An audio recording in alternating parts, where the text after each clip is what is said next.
सुना है कि हिमालय की पर्वत श्रृंखलाओं पर ऐसे ऐसे साधु और संत रहते हैं जो कई हजार सालों से जिंदा हैं। बर्फ से ढके पहाड़ों में वो निर्वस्त्र होकर घूमते रहते हैं।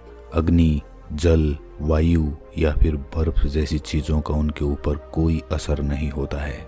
कठोर तप करके उन्होंने ऐसी ऐसी सिद्धियां प्राप्त कर ली हैं जहां पर प्रकृति के नियम भी उनके सामने ध्वस्त हो जाते हैं। आखिर इसके पीछे का रहस्य क्या है? क्यों प्रकृति के नियम उन पर काम नहीं करते हैं? क्यों कोई भी बीमारी उन्हें छू नहीं पाती है? आज की इस कहानी के माध्यम से हम उन योगियों की दिनचर्या, उनके खान पान और उनके योग अभ्यास के बारे में जानेंगे जो किसी को भी लंबी उम्र और निरोगी काया प्रदान कर सकते हैं। तो चलिए कहानी शुरू करते हैं। बचपन से ही श्याम सन्यासी प्रवृत्ति का था। जब वो पैदा हुआ था तो पंडित ने भी उसकी कुंडली देखकर यही बताया था कि ये बच्चा बड़ा होकर कोई साधु बनेगा। स्वाभाविक रूप से श्याम के माता पिता को ये बात अच्छी नहीं लगी। कौन माता पिता अपने बच्चे को साधु के रूप में देखना चाहता है? इसीलिए उसके माता पिता अक्सर उसे सन्यासियों से दूर रखने की अपनी पूरी कोशिश करते थे। जब भी कोई साधु उनके घर पे भिक्षा मांगने के लिए आता तो वो उसे बाहर भी नहीं आने देते थे। उन्हें ऐसा लगता था कि श्याम कहीं सन्यासी से प्रभावित होकर हमें बिना बताए छोड़कर ना चला जाए। लेकिन बाहर से बंदिशें लगाने से मन कभी कैद हुआ है क्या? क्योंकि मन की प्रवृत्ति ऐसी ही होती है। जिस वस्तु से, जिस विचार से या फिर जिस इंसान से तुम बचना चाहते हो, अनजाने में अवचेतन मन के स्तर पर उसी की ओर तुम आकर्षित हो जाते हो। इसीलिए माता पिता की तमाम बंदिशों के बावजूद श्याम का मन सन्यासियों की तरफ खिंचा चला जाता था।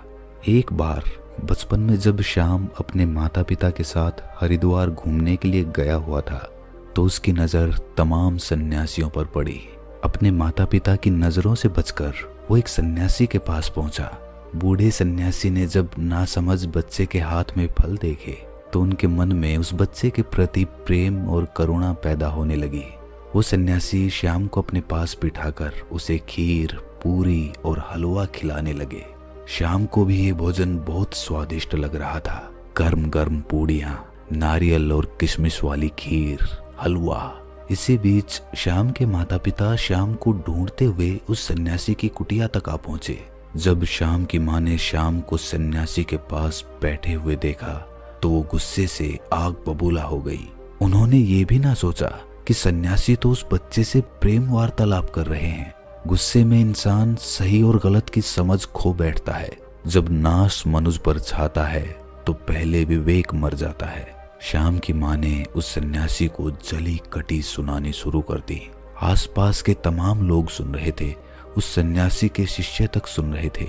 श्याम की माँ गुस्से से लाल होकर उस सन्यासी से बोल रही थी कि तू मेरे बच्चे को समझा बुझाकर यहाँ पे फुसला कर ले आया है। मेरे बच्चे को लालच देकर फुसलाकर यहाँ से ले जाना चाहता है।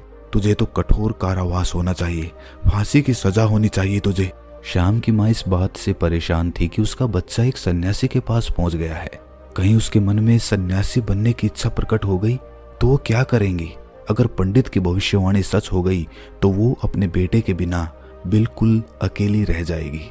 आसपास की भीड़ ने श्याम की माँ को समझाने की कोशिश की। उनको बताया कि सन्यासी कोई ऐसे वैसे आदमी नहीं है, वो बहुत सालों से यहाँ पे आश्रम चला रहे हैं। जब श्याम की माँ अपने बेटे का हाथ पकड़कर वहां से ले जा रही थी तो उस सन्यासी ने बड़े प्रेम और करुणा से एक बात कही। उन्होंने कहा कि बहन जी, आपका बच्चा बहुत गुणी है, वही होगा जो लिखा हुआ है। तुम अपने पास वायु को कैद नहीं कर सकती। जो बच्चा लाखों लोगों के रास्ते का दीपक बनकर पैदा हुआ है उसको तुम सिर्फ एक कमरे को रोशन करने के लिए नहीं रख सकती। ये बात जितनी जल्दी समझ जाओ उतना अच्छा होगा, उतना कम कष्ट होगा। श्याम की माँ सन्यासी की बातें समझ रही थी। उन्हें पता था कि सन्यासी किस तरफ इशारा कर रहे हैं। खैर, घटना आई गई हो गई। समय अपनी रफ्तार से चलता रहा और अब श्याम बड़ा हो चुका था। उसने एक कॉलेज में एडमिशन ले लिया था। योग, आध्यात्म और मनोविज्ञान के बारे में पढ़ाई कर रहा था। कॉलेज की तरफ से उसे एक प्रोजेक्ट पूरा करने के लिए मिला। प्रोजेक्ट का टॉपिक यही था कि लंबी उम्र वाले स्वस्थ लोगों की दिनचर्या, उनका खान पान और उनके बारे में पूरी जानकारी इकट्ठी करके लानी है। और कॉलेज में जमा करनी है। श्याम उन सन्यासियों की खोज में निकल पड़ा जो कई सालों से स्वस्थ जीवन जी रहे थे। बूढ़े होने के बाद भी उनके शरीर में एक चपलता थी, दृष्टि, कान और बाकी सारी इंद्रियां जिनकी ठीक प्रकार से काम कर रही थीं। कई सन्यासी तो उसे ऐसे मिले जो 100 साल को पार कर चुके थे और पूरी तरह से स्वस्थ थे। अब धीरे धीरे अलग अलग सन्यासियों से मिलने में श्याम को बड़ा मजा आने लगा, लेकिन उसके अंदर जीवन के उन रहस्यों को जानने की बहुत इच्छा थी जिनमें आम लोग कोई रुचि नहीं रखते हैं या फिर कोई विश्वास ही नहीं करता है। श्याम ने सोचा कि यही समय है। अगर ऐसे सन्यासी पृथ्वी पर बसते हैं जो 500 से 1000 सालों से जिंदा हैं, तो मुझे उनको खोजने का बहुत बढ़िया मौका मिला है। लेकिन समस्या ये थी कि ऐसे सन्यासियों को खोजा कहाँ जाए, ऐसे सन्यासी मिलेंगे कहाँ। तमाम किताबों को पढ़ने के बाद उसने एक निष्कर्ष निकाला। उसे पता चला कि ऐसे सन्यासी अगर मिलेंगे तो वो हिमालय की चोटियों में मिलेंगे, जहां पर आम इंसान जा भी नहीं सकता। लेकिन श्याम ने अपना मन पक्का किया। श्याम ने पूरा संकल्प ले लिया था कि चाहे रास्ता कितना भी कठिन क्यों ना हो, वो हिमालय की उन दुर्गम चोटियों तक, उन गुफाओं तक जरूर पहुंचेगा। और अपने माता पिता को बिना बताए वो हिमालय की उन चोटियों की तरफ निकल पड़ा। युवावस्था के दिन थे, गर्म खून था, किसी चीज का कोई डर नहीं था। और सबसे बड़ी बात, श्याम का भाग्य था जो उसे खींचकर उन योगियों के पास लेकर जा रहा था। उसने उन पहाड़ों को चढ़ने के लिए पूरी तैयारी कर ली थी। सर्दियों के मोटे मोटे कपड़े ले लिए थे, रास्ते के लिए खाना पीना इकट्ठा कर लिया था। जंगली जानवरों से बचने के लिए उसने हथियार भी अपने पास रखा था और अपने साथ वो एक टॉर्च भी लिए था ताकि रात में भी वो जल्द से जल्द यात्रा कर सके, उसकी यात्रा में कोई बाधा ना रहे। धीरे धीरे जब वो स्थानीय लोगों से पता करते हुए हिमालय के उन दुर्गम चोटियों तक पहुंचने लगा तो उसके फोन ने भी काम करना बंद कर दिया। अब उसका दुनिया से कोई संपर्क नहीं था, लेकिन दुनिया से कटने के बाद वो खुद से जुड़ने लगा था। अब उसे हिमालय के जंगलों से गुजरते हुए असीम आनंद की प्राप्ति हो रही थी। उसका जहां मन करता वहीं पर रुक जाता और फिर पता करके आगे के रास्ते पर निकल पड़ता। उसे नहीं पता था, उसे कोई अंदाजा नहीं था कि वो ऐसे योगियों से कभी मिल पाएगा कि नहीं, लेकिन मन में इच्छा थी, पूरा विश्वास था और इसीलिए वो अपने रास्ते पर आगे बढ़ता जा रहा था, पूरी उमंग, पूरे उत्साह और पूरे जोश के साथ। ऊंचे पहाड़ों पर बसे गांवों को पार करता हुआ वो हिमालय के उस जंगल में पहुंच गया था जहां पर असीम सन्नाटा बिखरा हुआ था। आसपास कई मीलों तक कोई आबादी नहीं थी, कोई लोग नहीं थे। अब यहाँ पर श्याम अकेला था। बर्फ में उसकी कंपकंपी चढ़ जाती थी, लेकिन फिर भी वो हार नहीं मान रहा था। उसे पता था, उसके मन में एक विश्वास था कि यहाँ आसपास कोई गुफा होगी जहाँ पर ऐसे योगी उसे जरूर मिलेंगे। और अगले ही दिन उसे बर्फ के पहाड़ की चोटी पर दूर से एक सन्यासी तप करता हुआ दिखाई दिया। उस सन्यासी ने अपने शरीर पर कोई वस्त्र धारण नहीं कर रखा था। श्याम उस सन्यासी को पहाड़ी के नीचे से देख रहा था, लेकिन वो बहुत खुश हो गया। इतनी लंबी यात्रा का परिणाम उसे मिल रहा था। वो जल्दी जल्दी अपने कदम बढ़ाता हुआ उस पहाड़ी की चोटी पर पहुंचने का प्रयास करने लगा, लेकिन पहाड़ी एकदम खड़ी हुई थी, इसीलिए बार बार वो फिसल जा रहा था। सन्यासी यूं तो आंख बंद किए हुए थे, अपने ध्यान में लीन थे, लेकिन अपने मन की आंख से वो श्याम की सारी मेहनत देख रहे थे। उस पहाड़ी पर बार बार चढ़ने में विफल होते हुए श्याम बहुत थक गया था। थकान के कारण वो वहीं पर मूर्छित होकर गिर पड़ा। जब वो मूर्छित हो गया तो वो सन्यासी जो ऊपर तप कर रहा था, वो उसे अपने साथ अपने हाथों में उठाकर एक गुफा के अंदर लेकर गया। वहां पर उसके अलावा 2 और सन्यासी मौजूद थे। श्याम मूर्छित था, बेहोश था, उसके शरीर में बहुत थकान थी। उस सन्यासी ने कुछ पत्तों का एक घोल तैयार किया और फिर श्याम के मुंह में ऊपर से 2 बूंद डाली। अचानक से श्याम उठ खड़ा हुआ, उसकी सारी बेहोशी, सारी थकान एकदम दूर हो गई।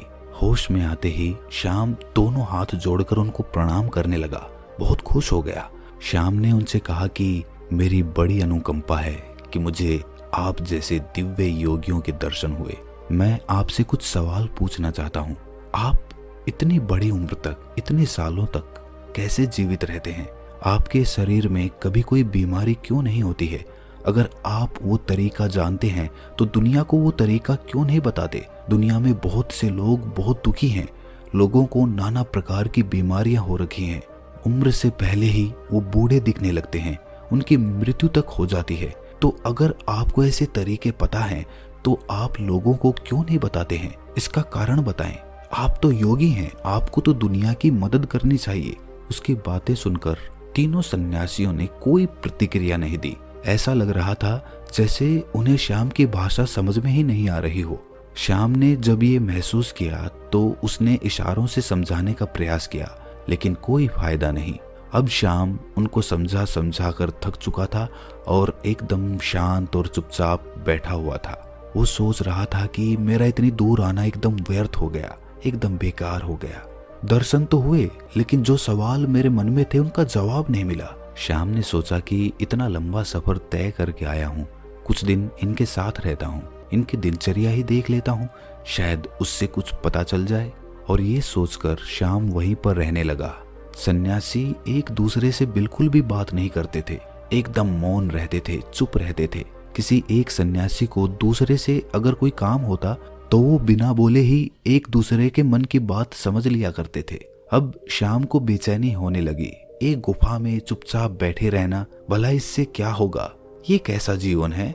सन्यासी बैठे हुए सिर्फ योग अभ्यास करते रहते थे, तप करते रहते थे। उनके चेहरे पर, उनकी आंखों में एक गजब का ठहराव था, एक गजब की शांति। जो भी उनके मुखमंडल की आभा को देख ले तो उनकी तरफ आकर्षित रहे बिना रह नहीं पाए। श्याम ने पाया कि सन्यासी खाना बहुत कम खाते थे और जो भी खाते थे उसे पूरे मन से बनाते थे, पूरे भाव विभोर होकर बनाते थे। सुबह ब्रह्म मुहूर्त में उठना, ठंडे पानी से स्नान करना और फिर सर्दियों की धूप में बर्फ पर बैठकर ध्यान साधना करना, यही उनका काम था। 2 दिन तक उनके अनुसार काम करने के बाद वहां रहकर श्याम ऊब चुका था। वो ना किसी से बात कर पा रहा था, ना अपने मन के सवालों को शांत कर पा रहा था। 3 दिन बाद श्याम ने वहां से जाने का निश्चय किया। उन्होंने उनके सामने प्रणाम किया और उनको प्रणाम करते हुए कहा कि शायद मेरा प्रणाम भी आप स्वीकार ना कर पाओ, क्योंकि आपको उसका मतलब नहीं पता होगा, लेकिन मैं आपसे मिलकर धन्य हो गया और अब मैं आपसे अलविदा चाहता हूँ। और ये कहकर वो अपने चेहरे पर मुस्कान लेकर उन योगियों के पैर छूकर वापस चलने के लिए तैयार हुआ कि तभी उसके कानों में बूढ़े सन्यासी की आवाज आई। बूढ़े सन्यासी ने कहा कि अपने सवाल का जवाब तो सुनते जाओ। श्याम ये सुनकर आश्चर्यचकित हो गया। वो कुछ बोलना चाह रहा था, लेकिन सन्यासी ने उसे चुप करते हुए कहना शुरू किया कि सबको अपने मन के सवालों के जवाब चाहिए, लेकिन सभी सवालों के जवाब मौन में छिपे हुए हैं। तुमने मौन रहकर बिना कोई सवाल किए हमारी दिनचर्या देखी। अगर मैं तुम्हें वो बताने का प्रयास करता, समझाने का प्रयास करता, तो शायद कोई खास बदलाव नहीं आते। तुम एक कान से सुनते और दूसरे से निकाल देते, और यही तो दुनिया करती है। सचमुच में कौन इच्छुक है ये ज्ञान पाने का? सवाल यहाँ खड़ा होता है। 2 दिन तक इस दिनचर्या का पालन करने के बाद तुम्हारा मन ऊब गया, मतलब तुम भी नहीं चाहते इन सारे तरीकों को जानना। हालांकि तुम्हें पता है कि हमारे इस भोजन, इस दिनचर्या के कारण ही हमारा शरीर हमेशा निरोगी रहता है, हमेशा स्वस्थ रहता है, लेकिन तुम इसका पालन नहीं कर सके। 3 दिन तक भी नहीं कर सके। चौथे दिन तुम वापस अपने घर जा रहे हो। दुनिया में बहुत कम ऐसे लोग होते हैं जो मौन रहकर दूसरों का ज्ञान खुद प्राप्त कर लेते हैं। अगर तुम सिर्फ मौन रहना, चुप रहना सीख जाओ तो तुम दूसरों के सारे ज्ञान को ग्रहण कर सकते हो बिना उससे पूछे। श्याम ने मुस्कुराते हुए हाथ जोड़कर उस सन्यासी से पूछा कि हे महात्मन, ये बताने की अनुकंपा करे कि आप कौन सा योग अभ्यास करते हैं, क्या आपकी दिनचर्या है जिससे कि आप इतने सालों से जीवित है। आपकी उम्र दिखने में तो कोई 60-70 साल की लग रही है, लेकिन लोगों का कहना है कि आप 5000 साल से जिंदा हैं। क्या ये सत्य है महात्मन? सन्यासी ने मुस्कुराते हुए नादान और भोले श्याम के सर पर हाथ फेरा।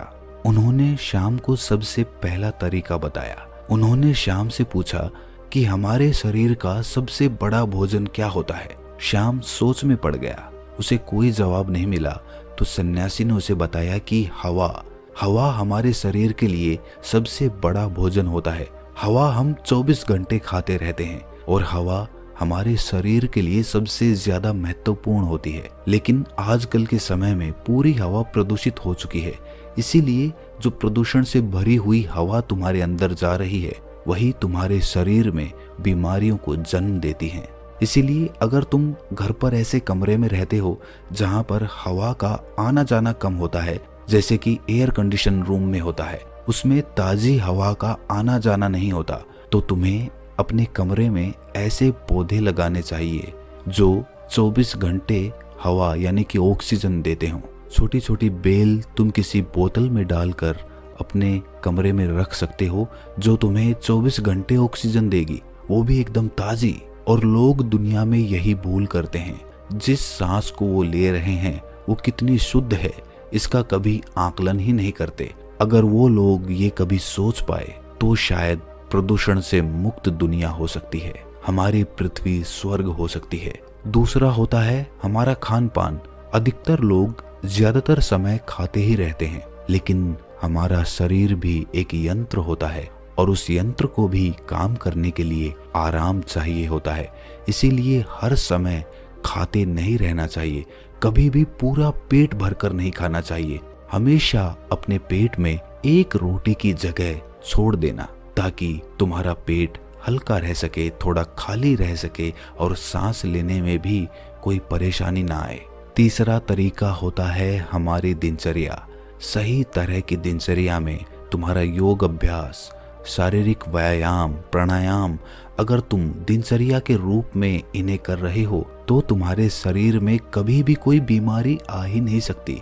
लेकिन हम सिर्फ बहाने ढूंढते हैं, हम कुछ काम करना नहीं चाहते, हमें सारी चीजें बैठे बैठे चाहिए। और शरीर को जितना आराम दोगे वो उतना ही खराब, उतना ही बेकार हो जाएगा। इसीलिए शरीर से हमेशा काम लेते रहो, आलस्य पैदा मत होने दो। दिनचर्या, हवा और खान पान, इन तीनों को तुम दुनिया में रहते हुए कैसे सुधार सकते हो इस पर विचार करना शुरू करो, तभी तुम्हारा जीवन बदलेगा और तभी तुम दूसरे लोगों को भी जागरूक कर पाओगे। लेकिन तुम्हारी बात सुनेंगे कौन? कौन लोग बाजार के स्वादिष्ट व्यंजन छोड़कर प्रकृति से सीधे प्राप्त होने वाली फल, सब्जियां या पत्तियां खाने के इच्छुक हैं?